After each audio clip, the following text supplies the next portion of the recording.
Bonjour, bienvenue sur le podcast Voyage vers l'intérieur. Le podcast qui vous donne des outils pour prendre soin de votre corps et de votre esprit grâce à la médecine chinoise. Vous écoutez l'épisode numéro 16 qui s'intitule Ralentir ou le pouvoir de Néo. Tout d'abord, je vous souhaite à tous une merveilleuse année 2022. Nourrissez la gratitude et la joie d'être au monde. Ne vous laissez pas envahir par les tempêtes extérieures qui peuvent nous emporter dans des réactions de peur et de séparation avec les autres, mais cultivez la paix et l'amour autour de vous. Alors, plusieurs choses à vous annoncer pour ce début d'année.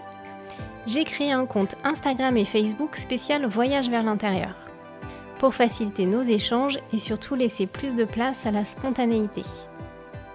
Comme ça, je pourrai dans mon quotidien partager avec vous des recettes, des photos, des pensées, des musiques, des petites vidéos sans attendre le prochain podcast.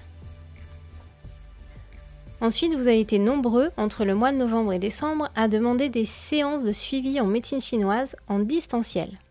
Du coup, je suis en train de réfléchir sur une formule à vous proposer. Aujourd'hui, j'aimerais parler d'un super pouvoir que vous avez tous, celui de ralentir. Vous savez, comme dans Matrix lorsque Neo évite les balles. Lors des derniers podcasts, je vous avais parlé des bonnes attitudes à adopter pendant l'hiver pour préserver votre santé. Je vous ai parlé notamment de l'importance de ralentir. Ralentir pour recharger nos batteries et ne pas surchauffer notre système qui a besoin de nourrir son énergie yin. Alors ça peut être facile de ralentir et de rentrer dans le calme lorsque l'on est seul. Mais quand on est confronté aux autres et qu'on est en désaccord, c'est plus compliqué. Donc aujourd'hui, j'aimerais vous parler de nouveau de l'importance de ralentir, mais lors de situations conflictuelles. Alors, quel est l'intérêt de ralentir et comment y arriver ? Ralentir nous empêche d'être dans la réaction et nous permet de garder notre centre, de rester en lien avec notre partie profonde. Car dans notre société du faire plutôt que de l'être, on nous pousse à aller toujours plus vite, à brasser du vent, sans vraiment y mettre ou trouver du sens. On peut parfois avoir l'impression d'être comme des automates, sans se préoccuper ou apprécier les choses que l'on vit. On peut avoir l'impression de vivre les événements de l'extérieur ou en tant que spectateur. Donc ralentir nous permet de profiter et d'apprécier chaque moment, de s'en nourrir même, et de rester relié à notre centre. C'est un moyen pour rester dans le présent et d'en saisir toute la beauté. L'intérêt de garder son centre, c'est de rester en contact avec nos ressentis et d'écouter les messages de notre corps. Ralentir va nous aider aussi dans nos relations. Ça va nous permettre, par exemple, de ne pas se faire vampiriser par les autres ou d'être perturbé par des éléments extérieurs. En restant relié à notre centre, on est en quelque sorte protégé énergétiquement. Et plus notre centre sera fort, moins l'extérieur viendra nous perturber. Lorsque l'on perd le lien avec notre centre, on est souvent en mode réactif par rapport aux événements qui nous arrivent. Alors la réaction peut être bien ajustée, en cohérence avec ce que l'on est à l'intérieur, mais c'est rarement le cas. Souvent on se dit après coup, j'aurais dû réagir comme ça, j'aurais dû dire ça, ça aurait été plus adapté, moins blessant. Donc quand un événement arrive, que ce soit dans votre travail ou dans vos relations, essayez d'actionner ce super pouvoir de ralentir pour observer ce qui se passe à l'intérieur de vous. Souvent, on a une pensée par défaut qui arrive, comme un réflexe, et qui va déclencher une multitude de sensations et de réactions dans votre corps. Essayez d'observer ceci. Vous pouvez observer la pensée qui arrive et juste choisir de la modifier ou non. Mais votre pensée, c'est quelque chose de superficiel. On peut dire que c'est l'étage supérieur de votre corps, là où il y a le plus de bruit, le petit moi. Il faut essayer de descendre d'un étage et d'écouter plus profond, de quitter la tête et de descendre. À cet étage inférieur, vous allez entendre des messages différents, plus justes, plus en cohérence avec ce que vous êtes à l'intérieur. Je vous donne un exemple que j'ai pu vivre lors d'une réunion. J'étais avec l'ensemble des personnes qui composent le bureau de notre association et je soumets mon avis sur un problème en particulier qui me tenait à cœur. J'expose mon idée et là, rien n'est retenu, même pas discuté. Alors ma première pensée c'est ok, il ne prête pas attention à mon avis, je sers à rien. Je sens ma poitrine se serrer, la gorge se nouer et la colère monter. Donc à ce moment-là, j'écoute ce que me dit mon corps. Je sens la colère arriver pour me faire réagir et je me dis j'écoute pourquoi cette colère elle arrive. En fait, ce qui se passe c'est que je ne me sens pas respectée. Et le sentiment qui en découle, c'est de la honte. Je sers à rien. Alors, plusieurs possibilités s'offrent à moi. Soit je laisse jaillir ma colère et le débat ne sera pas constructif car ce n'est pas à moi de prendre de décision. Soit je me referme, je me fais un nœud à l'estomac et je ruine ma relation avec les autres. Soit une autre alternative se présente, je change de point de vue.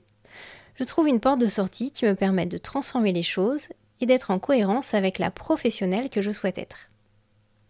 Je respire un bon coup, tout ça dans la réunion, je reste calme.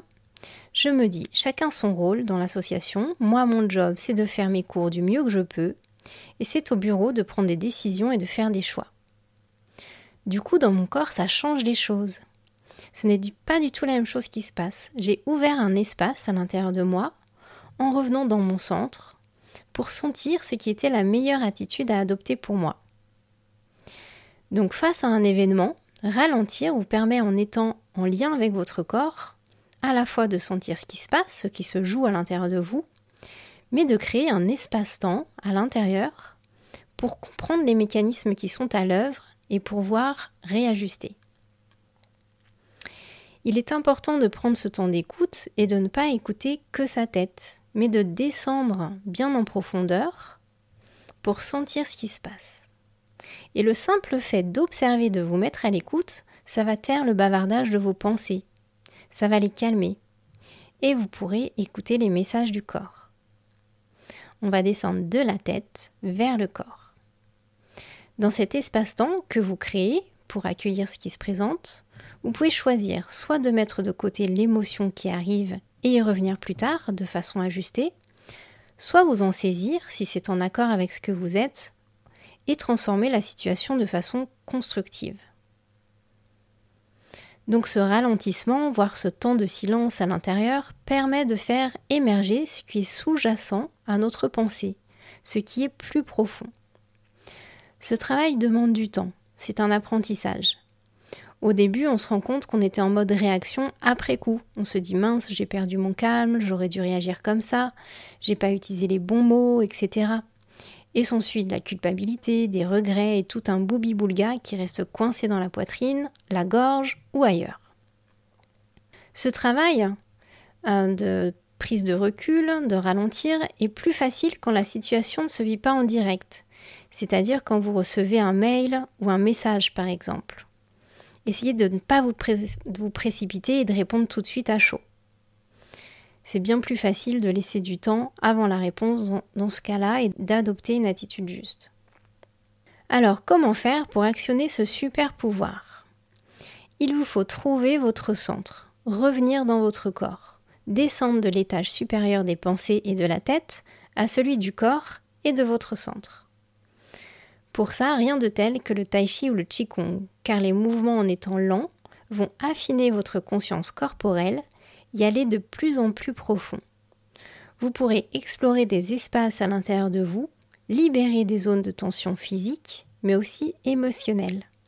Car derrière ce travail corporel, on vient aussi mettre en lumière ce qui peut être coincé, bloqué dans l'inconscient. En travaillant avec finesse et bienveillance, on vient éclairer, habité par la qualité d'écoute et de présence, les moindres petites parcelles de notre corps. En mettant en lumière des zones d'ombre, il y a aussi tout un travail de libération émotionnelle qui se met en œuvre. Alors pour résumer cet épisode, ralentir vous permet de rester dans le présent et d'en profiter pleinement. Cela vous permet de descendre d'un étage, d'échapper au flot de vos pensées, d'être au contact de votre partie profonde pour adopter une attitude juste, plus en cohérence avec ce que vous êtes. Voilà, j'espère que ce podcast vous a plu. D'ici le prochain épisode, venez me retrouver sur ma page Facebook ou mon compte Instagram sous le nom de Voyage vers l'intérieur. Prenez soin de vous et restez à l'écoute de votre cœur et de votre corps.